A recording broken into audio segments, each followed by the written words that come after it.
Tory is just not very good at his job. I know. I've been trying to scoop up. Jennifer Keesmaat with some terse words for John Tory in the first major rally of her run at the mayor's seat. The former city planner seriously questioning the current mayor's leadership skills. And she joins us live now this morning to chat a little bit more about that and what she would like to see in the city. Jennifer, thank you very much for joining us today. It's great to be here.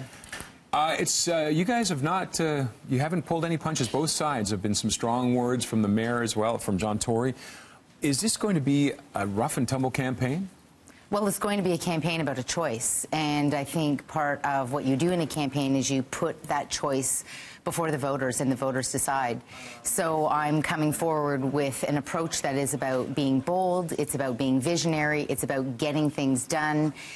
Hey, I've been hearing on the streets, things really aren't getting better. When we look at transit, we look at housing affordability, we look at public safety. We've really been spinning our wheels on all of those files, writing long reports. Torontonians want better. And I get why John Tory was elected after a really chaotic period, and he brought stability. But now we need leadership. Now we need change. Now we need to get things done.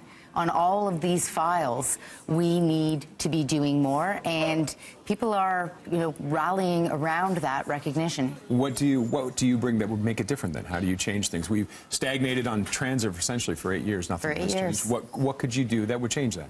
Well, first off, I'm not about political slogans. I'm not a lifetime politician, a career politician. In fact, I've been in politics now for 4 weeks. You and I were just talking about this, like the learning curve has been steep. I'm not coming forward with slogans that are about trying to get me elected. I want to sell Torontonians on the importance of a vision-driven approach where we provide excellent transit and more choice for every single corner of this city. John Tory brought forward Smart Track. It was supposed to be 12 stations. It's been whittled down to 6, maybe 4.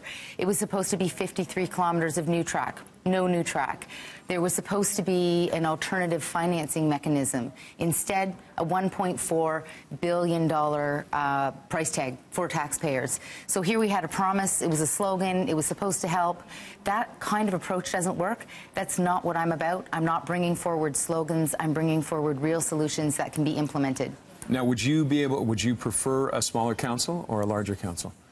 With what's happening, it's still a toss-up on what we may see. What would you rather work with if you were elected? Well, it's still a toss-up, and I go back to the principle, which is that Torontonians want good democracy. They want to be able to access their city government.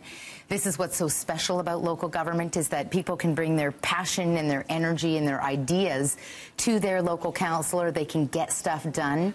And I think there's a risk of having a massive bureaucracy and not much political representation. But at the end of the day, the province is making this decision, and we are going to implement what has been decided by the province. But there's things we can do, and this is where leadership becomes so important.